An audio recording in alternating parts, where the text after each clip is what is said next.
All right, what's going on, everyone? This is Sean Vaughn, and welcome to Champions Material. Glad to be here. Appreciate everyone who tuned into last week's episode. As always, throughout our Champions Material podcast, we introduce the topics that we'll be diving into up front. So, as they're being discussed throughout the pod, it gives you, the listener, the opportunity to think, form your ideas, perspective. If you have any thoughts, any suggestions, any feedback, you know where to go. Champions.material sv@gmail.com. We are here. This is the final episode of season one. I appreciate everyone who has supported us. This journey has been tremendous. I've learned a lot, and there's only bigger and better things to come down the line. And speaking of bigger and better, joining me today is a very special guest. This young man means everything to me. And there was just no other way for me to close out season one of Champions Material. Ladies and gentlemen, the champ is here. My son, Sebastian. Welcome to Champions Material, man. Yo, what's up? I'm Sebastian, and yeah, let's get into this. Yeah, that's what's up, man. So we're going to go ahead and highlight the topics that we're going to discuss, and we're going to go ahead and get into it. So first of all, COVID-19, before and after. We're going to get the champion's perspective on how everything's been formed as far as dealing with and making adjustments since COVID hit. You know, we have a perspective as adults as far as all the adjustments that we've had to make. Sometimes it's interesting to get a perspective of, from a kid, man, from a young man, and just sort of what that's all about and what that's been like for him. All right. Second, gaming. Now, the champ is a fan of gaming, much like I am. So, you've heard about, my perspective on gaming, from consoles of the past, as well as where we're headed with next gen. So we're going to get his take on some of his best memories, what brought him into gaming, and then what he's looking forward to as these next generation consoles are getting ready to launch. And last but not least, something that we have a shared passion for, and that is the sport of boxing. So everyone who knows me out there and everyone who has tuned into Champions Material knows how I feel about boxing. This young man right here, I call him a champ for a reason. He's gotten in there. He's done his business. He learns the game. He loves the game, and we're going to get his take on just sort of the lessons that he's learned and why he has a passion for the sport, and also who are his favorite fighters. You know what I mean? Who are the fighters that he looked up to, that he studies? He studies the game much like I do. So I'm definitely looking forward to that. So you ready, man? You ready to get into it? Yeah, let's go. All right, let's go, man. So look, the first topic is COVID before and after, right? And you just turned 13 recently, so it's interesting because at 13, you have been going to school for some time now and just had your regular routine and your friends and just things that you've gotten accustomed to. So what has it been like as far as all of a sudden, you're doing what you typically do and you got your day-to-day, you got your routine, and then boom, March hits, COVID hits, the pandemic hits, and everything has been flipped upside down. Like, what has that been like for you in general, man? It's been weird. I would say, like, my friends, like seeing my friends as often, not seeing my friends as often was weird because I'm so used to seeing them every day. Right. But I couldn't. But it was March and I was trying to see my friends, but stuff was happening. So I've just really been relying on my games, to communicate with my friends, on social media to communicate with my friends, with just a lot of internet just to communicate with my friends because I can't really see them as much. Like I can see them, like I'm supposed to see one friend on Friday, like pretty soon. Right. So, I see them every now and then, but just not as much as I used to. And it just doesn't, but it's more happy when I see them because we spend those moments together because we know we might not see each other again for a few weeks, maybe a few months. So, that's times where we'll definitely remember those later on in life. Yeah, man. Basically what it sounds like you're saying is it just means more like, not that you took it for granted before, you just were accustomed to it, right? That happens, Yeah. right? And then all of a sudden this pandemic hits. So like, for example, for your birthday, man, we were able to work it out to where you saw one of your best friends, for the first time in a very long time. So that meant a lot, right? So Yeah. I totally get that. And then also you were talking about like at school, you were used to going to school and you were used to being able to see your friends and just sort of like everything else that comes with school, especially middle school. So what you were accustomed to before, compare that to what's been going on now with this virtual, learning and everything like that. What are some of the things you like?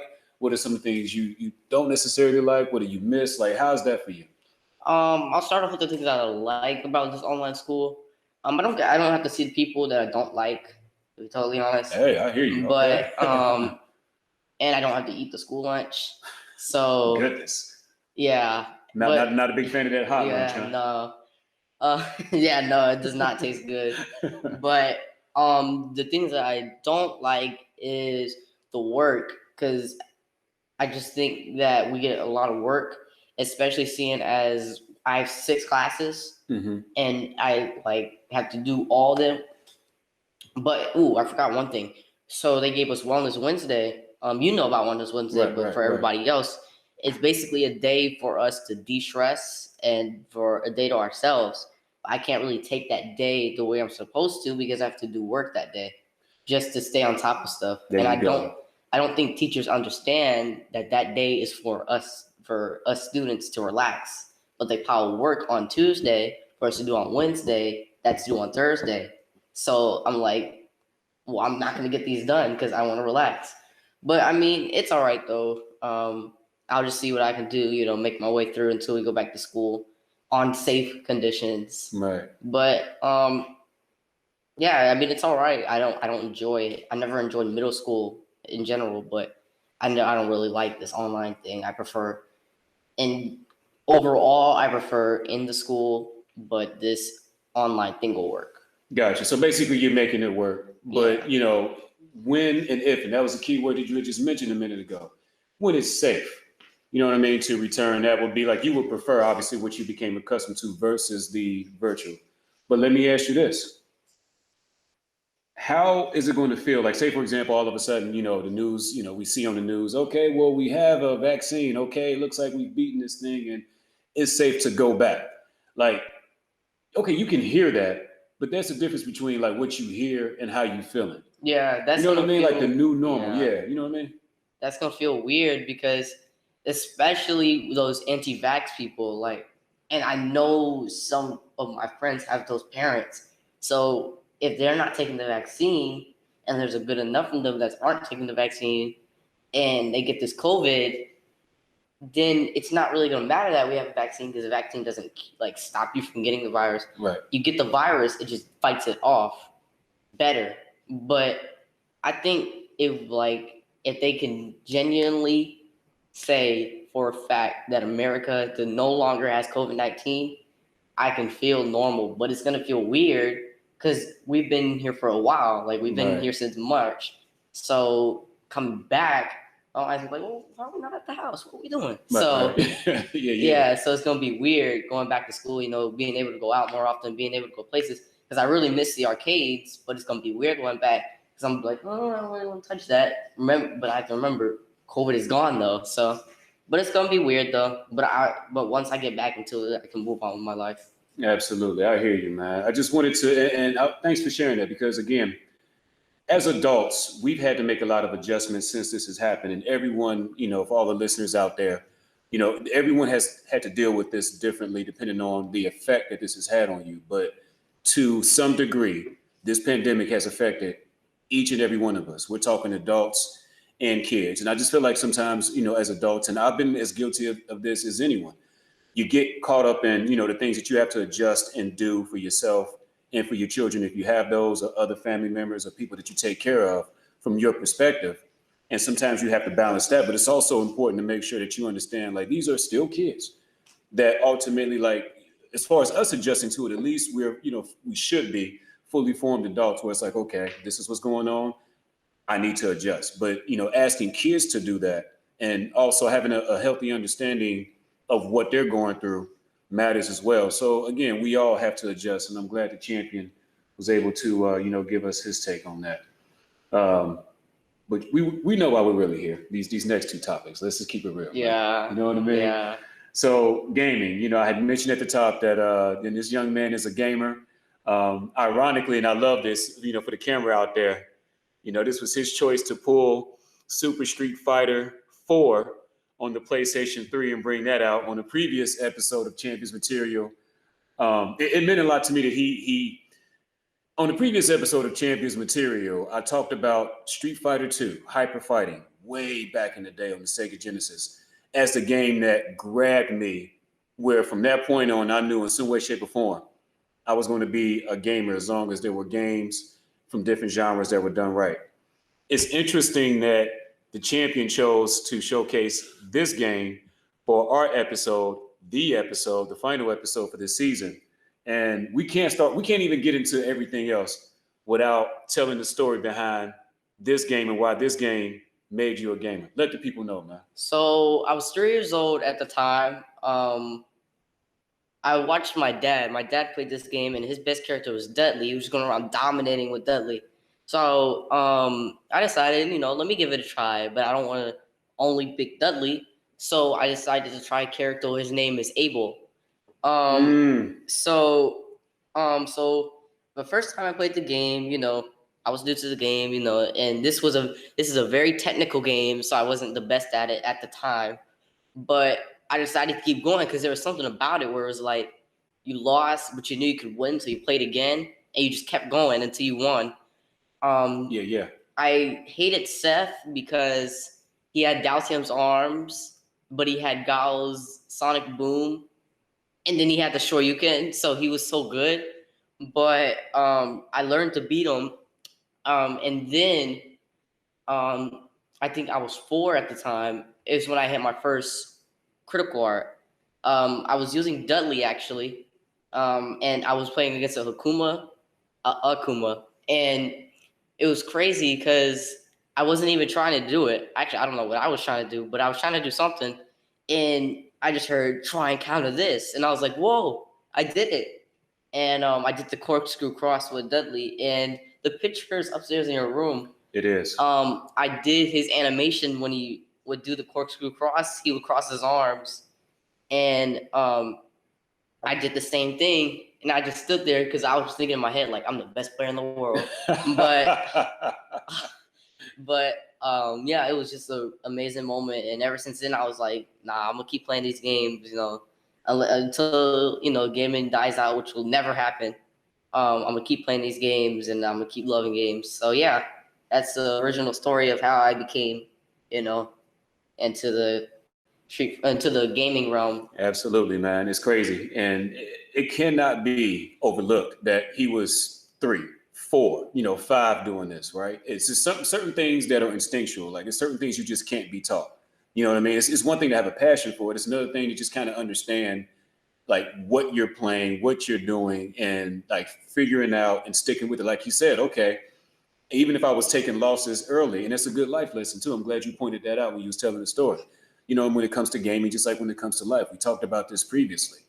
You're going to take some losses. It's about how you respond in those moments. It's about what you do in that situation. And if you really have a passion for anything, you will stick with it until you get better. And he is now 13.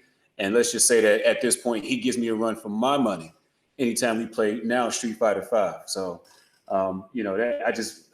that moment, that photo, which I still have to this day, is my favorite, is still today my favorite individual photo that I have of him, because I will always remember that moment and just like what it meant, and still what it means today. Now, we had talked about myself, Craig, my man DA, shout out to those guys. Appreciate you all coming through Champions Material. We talked about certain things that makes games replayable for us, meaning that we'll come back to them rather than just pick them up when they're there, put them down when they're not. It'd be interesting to hear from you, Champ. What is it about, because you have been a gamer since you were 3 years old. Yeah. What is it about a game that makes it replayable for you? I would say the gameplay and the way it was designed to be played.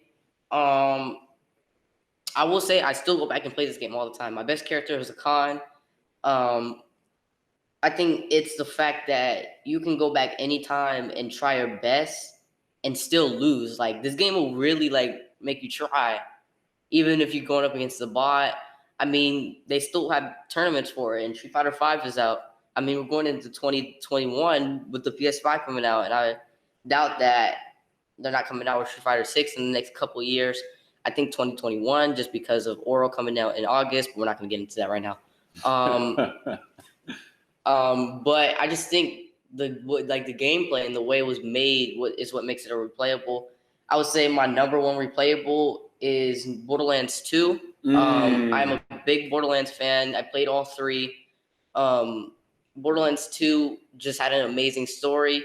I will admit Borderlands 3 had better gameplay, but just the impact it had on the Borderlands community made what made Borderlands skyrocket to what it is today, in my opinion. So yeah, I love Borderlands. Behind that is the original Destiny. That was the first shooter I got into. I was a big Titan fan. I was so disappointed when Destiny 2 came out and Titan sucked. That's the reason why I stopped playing Destiny 2, but I still love Destiny to this day. I can't find it at GameStop. I can't find it anywhere. And I don't feel like buying it on the PSN store. So, but those are, I think my third replayable is definitely Street Fighter 4, actually. I do play Street Fighter 5. I prefer Street Fighter 4. It's just Street Fighter 5. It's just there's so many things wrong with it.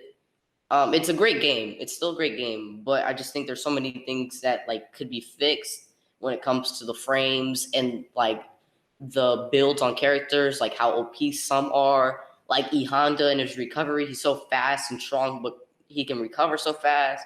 Or with Seth, or like how heavy his kicks are, but he can recover from them or space them out right. This game was balanced, so I didn't have to worry about any of that stuff. But yeah, I think that's what replayables for me are. There seems to be a common theme. You know what I mean? Basically, whether it's Destiny, Borderlands, or Street Fighter, Street Fighter 4 in this case, they all offer something that you can come back to and get better. Yeah. And it also seems to me like a common theme is you're not necessarily one of those individuals that, okay, you're not going to, if you take some losses, you're not going to just say, you know what, the game's no good, I'm done. You'll take some losses as long as you feel like you're building to get somewhere. Yeah. Versus just taking losses because, again, the game is unbalanced or, it's broken or whatever the case may be. So as long as the game is quality, you'll take some L's because you are confident, I'll learn, I'll get better, and then I'll dominate. That's what's up, man. So on the previous episode of Champions Material, myself and Ben, we got into, our thoughts as far as what was, upcoming with this next generation of consoles. Got to get your take, man. I got to get you. So, just how you feeling as we're going into, we got November. It's a big month. You know what's happening. So what do you think? I think October should just walk away. Nobody really cares for Halloween. We can't go trick-or-treating anyway. So just get it out of here. But anyway, the PS5, I'm really looking forward to it.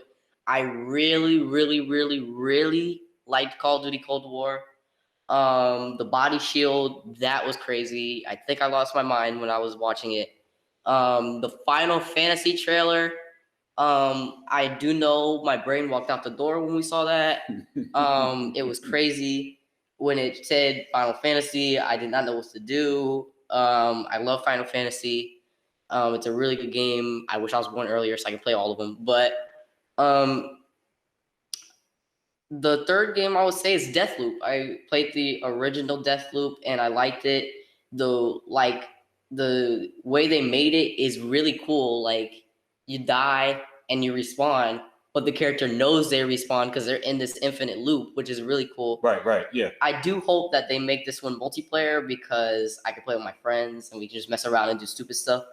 But I mean, if it doesn't, that's fine. The Fortnite one, I mean, I didn't like what I saw, but I mean, Fortnite's been out for, it's actually its third birthday. They're celebrating their third birthday at this moment. So it's been out for 3 years. I don't really play it that much. I only play it with my friends. So I'm not really too excited for it, but I mean, I'll play it just because it looks pretty good.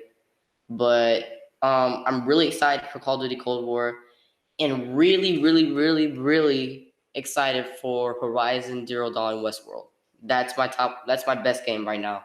And then behind that is Final Fantasy. Behind that is Deathloop. And then Ragnarok and then Cold War. Wow, man. You throwing out them bangers, man. Yeah. Absolutely. Now, you know what? Let me ask you this. Today, and I think I already know, but this is for the audience as well. What is your favorite genre of game to play and why?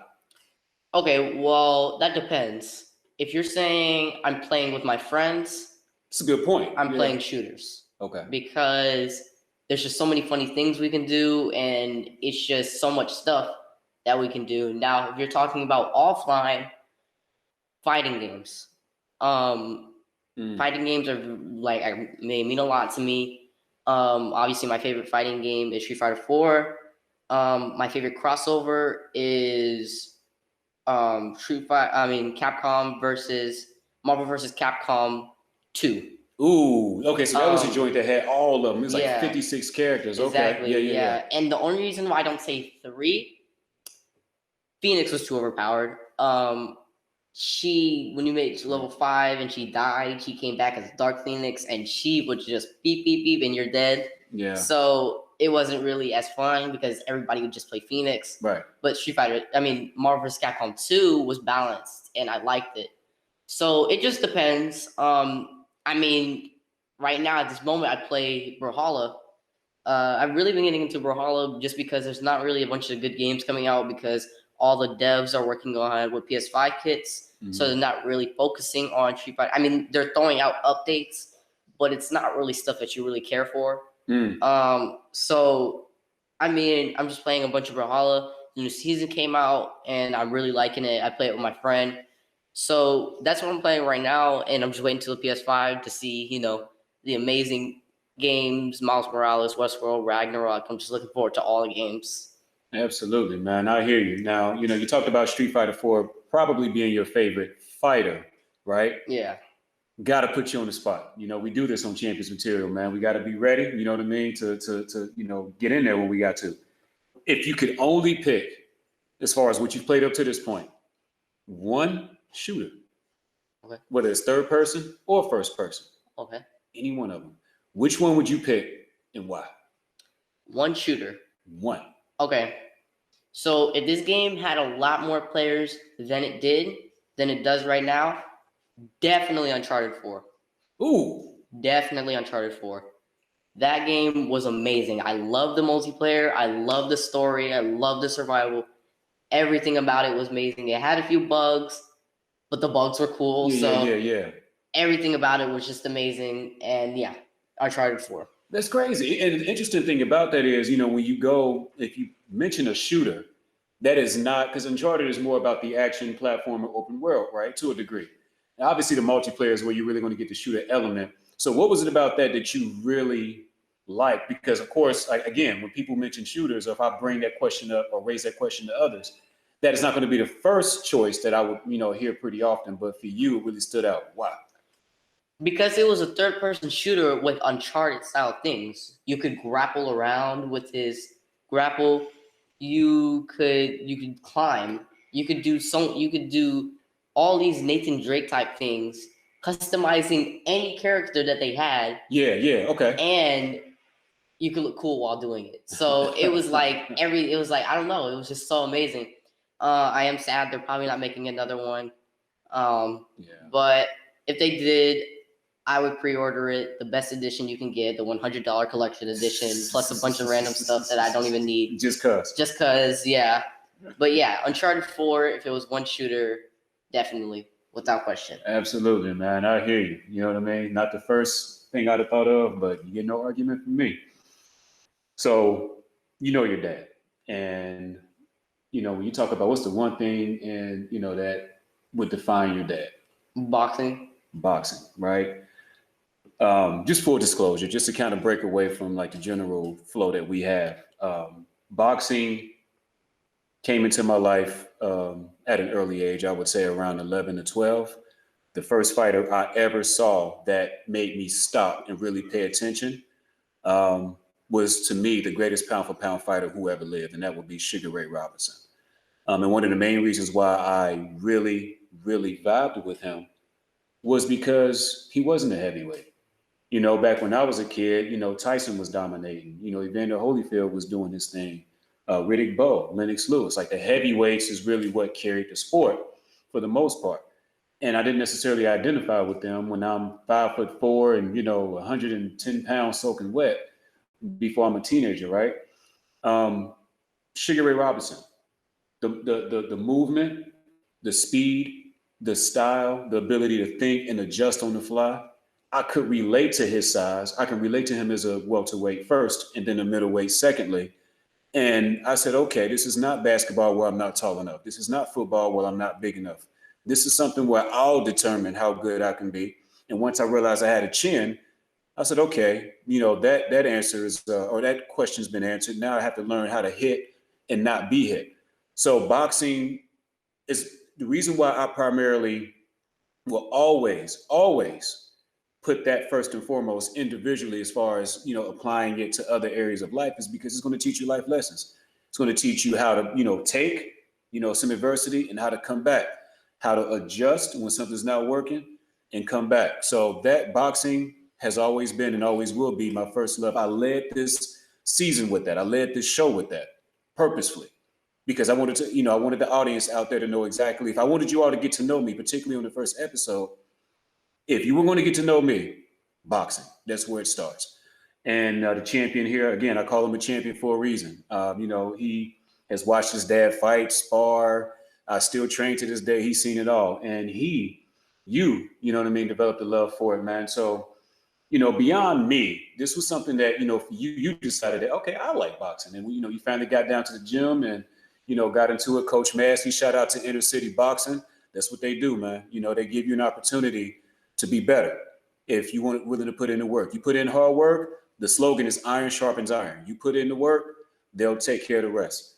Got you down there, man, and you just really fell in. I think that was the first, I would say that's the first thing, as far as activity that we got you involved in, where it just felt like when you got in there, you just, for you decided, okay, this is it. What is it about boxing for you that really it grabbed you the way that it, I know the audience knows now how it grabbed me. What was it about boxing that grabbed you? I think when I first went to the gym, I saw kids my age doing that stuff, and I was like, whoa, I didn't know you could do that. So I started watching, and I was like, yo, this is dope. So I decided to try it myself. Coach Massey was always on me about everything, but I was a little skinny kid, didn't really know how to fight as well as I do now. But he did give me a shot, and he stayed on me, and I got better, and it just was so great to me. And the first time I got into the ring, it was like an adrenaline rush. I didn't really know. I didn't really know exactly what I was doing or where I was. I just focused on the opponent who was ahead of me. So getting in the ring, it's crazy. It's not crazy, but getting in the ring taught me a lot of things. I've been hit hard, really hard, in the past, So, but I've been taught, to get back up, to keep it moving and try your best. I love my boxers. I study hard. I do my research on all the boxers that I'm interested in. So yeah, everything about boxing, I could give you a run for your money. When it comes to boxing, I can put up a fair argument with you, in my opinion, because I've gone back and done my research, and because I just love the sport so much. I took karate, but it wasn't really for me. The only reason why I really got into karate because I saw all the movies and all the cool stuff. Yeah. And I was like, I want to do that too. And so I realized it's gonna take years for me to do this, but boxing was like, it'll take me years to get good at this, and I don't care because I'll get good at this. So yeah, that's just how boxing got it for me. Yeah, man. And there's a moment, for me, and I actually, I filmed it in sequence, and it's one of my favorite sequences to watch. And it was, I want to say it was the fourth or fifth time you got in the ring, and this time you were actually, again, naturally, me and you had that same thing in common. When we were at this around the same age, we weren't the biggest, but we had heart. We both realized that, as painful as it was at times, that we could take a punch and come back. And then we both have steadily learned how to adjust and not take them. Okay, you found out that you can take them if you have to, but once you find out, stop taking them, right? Yeah. But it was one sequence because you was in there, and I'm pretty sure if I show you the picture that you'll remember, or maybe you remember now as I'm bringing it up and describing it. Guy was bigger. He had been doing it. He had been coming to the gym. Coach did, tell me that he had been coming to the gym a little bit longer. and you were not using that jab as you Yeah. should, and he caught you with an overhand right. And here's what I remember most, and why this matters to me, and why I bring it up now. He caught you with that overhand right, and you went to the ropes. Instead of panicking, instead of quitting, you put your arms up, you stood in there, and he is just swinging for dear life because he's got you on the ropes, and he figured with that first overhand right that he caught you with, that it was just a matter of finishing you off. And it was sort of like a derisive look of, okay, well, little guy, I'm gonna go ahead and finish him off. And then he tired himself out because he stopped thinking and he just started reacting. Let me get him out of here. Let me get him out of here. And you, the thinker, the person who just took that shot, was still the one that was thinking. He said, oh, okay, I'm not falling. Let me wait. And as soon as he stopped, instinctively, he literally, I saw his shoulders kind of like raised for like to take a big deep breath, and he started to exhale. And as soon as he did, you didn't go head, you went body. Yeah. You went body, you bodied him off, you came off the ropes, and you bodied him off the ropes, and then you hit him with a straight right. And coach, to his credit, because he knew, he said, uh-oh, wait a minute. And he went on ahead and sounded the bell. I have the pictures on this phone right here. It is when you talk about iconic moments, we're talking about the Dudley when you finally pulled off a critical art and just on instinct, you just turned and I took that, picture. That moment as well. That's another moment that happened obviously a lot more recently where you understood the importance of, it's one thing to have a passion for the sport. It's one thing to, take all those lessons, do all the training that you have to do to get in condition. But when it comes to this boxing thing, when it comes to this fighting thing, when you get in the ring and you have to really do it. Yeah. Some can, some can't. And that was a moment where I knew my son can. Like he's built for this. And that's a proud moment. And you talked about a few moments ago, studying some of the, great, boxers. You study, you do your homework. And so do I to this very day. Who are some of the boxers for you that you looked up to, that you admire, that you study? Like, what is it about? What are some of your favorite boxers, and why is it that you look to them when you're actually studying film? Number one is Pernell Whitaker. Shout out to Sweet Pea, man. Rest in peace, brother. Probably, in my opinion, the best defensive boxer to ever fight the sport. It was just so cool how it was just so cool how he would weave around. He would tire out his opponents and bam. And it was pretty obvious he wasn't the strongest. He wasn't the most good looking. He wasn't really the best at anything, but he could move. And if you can move, and you could tell it. His opponents always looked down at him like, "What is this scrawny little dude doing here? Like, I'm gonna get him out pretty easily." And they were just like trying to pound at him, and he would just weave, and he was just so good at that, and I just loved it. The second one is Arturo Gatti. I love Arturo Gatti. Watching all like his amazing comebacks. It was just so amazing how he could be taking all those blows, have the bloodiest face in the world, and still come back and just bam, right in the face, and you'd be flat out on the ground, not even knowing what's happening. It was just so cool, and I did study a lot of his fights because I just wanted to know, like, and you could he thought through everything. Like he was like, "Yo, this is happening. He's gonna do this. Let me do this." So that was amazing. The second one is Roberto Duran. The Hands of Stone. He was strong. Yes, he was insane. Yes, he was. Bam, bam. He would get you out of there. But the thing was, he wasn't really aggressive, but he thought through his aggression. So he would think like, I know he's gonna do this, and he would intimidate you because people know, like his punches hurt. So Hands of Stone. Yeah. Minus de Pieta. Yeah, exactly. And it was crazy because he thought through his aggression. He knew they were going to do this, they were going to do that. They're going to try to get everything to not get hit by those hands, but they still ended up getting hit by those hands. So it didn't really matter. But and the last one is Floyd Money Mayweather. Money. Okay. Because he taught me how to play defensive. Because Pretty Boy Floyd, he was really aggressive, but he had his defensive ability. He just didn't use it as often because he was so aggressive. But Floyd Money Mayweather used his defensive ability as much. It wasn't as fancy, wasn't as good looking, but it was valuable, and it's what made him go undefeated in his career. It was just so amazing to watch his shoulder, take everything, then bam with the right hand and everything. I studied a lot of his defensive ability and used some of his techniques in the ring when I fight. So yeah, those are my top 4 right there. Whew, you get no argument from me, man. Those are 4 of the top 15 fighters pound for pound. Or 3 of them. And then I would say Arturo Gatti, when you talk about just toughness and grit, he's top 3, period, of all time. So, I mean, if you're going to, and one thing I liked about all the boxers you just named, there's variety to them.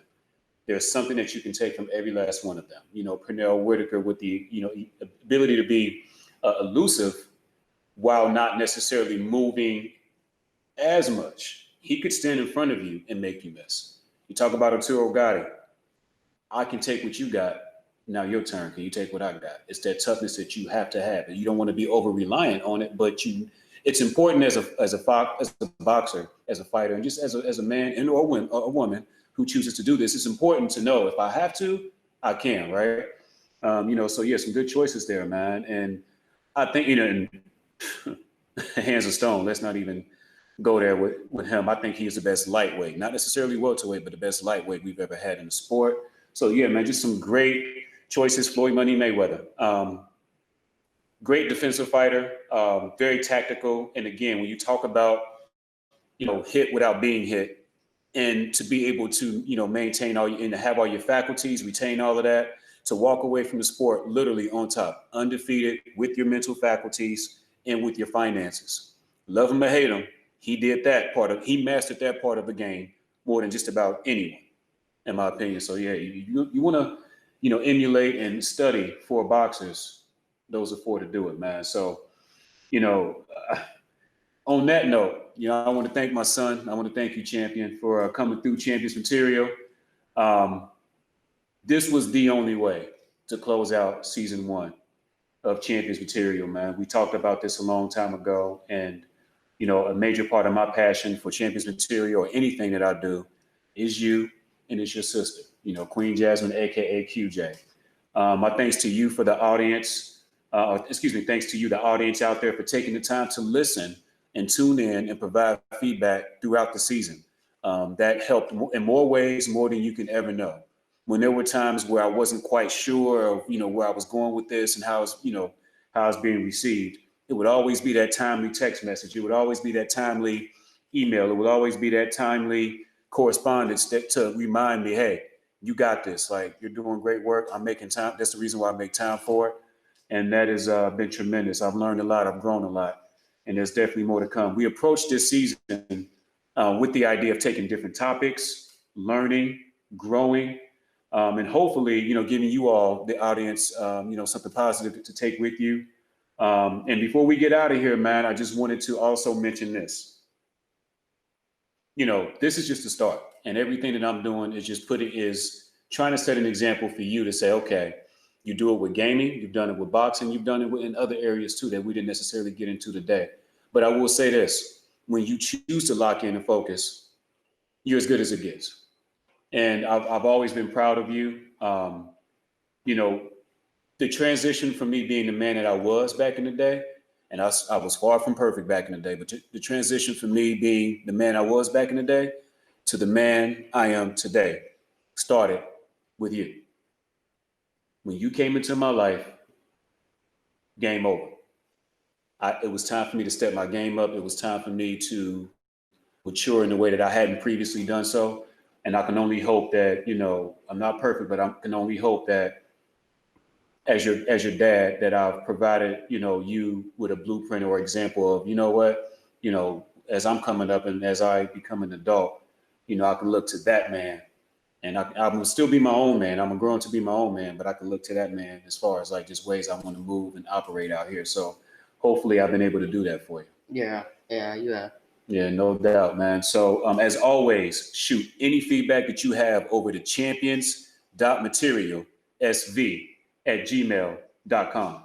Check us out on Instagram, Facebook, and Twitter. Of course, you can also check us out on the official Champions Material YouTube channel. There we post episodes, and this episode, without question, will be featured on there. One thing I will say is this, as we close out season 1, please believe we're coming back bigger, better, and stronger for season 2. We have some ideas that we are implementing that are going to be implemented or that are in the works. Definitely stay tuned for those updates. And I've said it on every episode of Champions Material, and I will say it for the final time, season 1. Never forget, champ.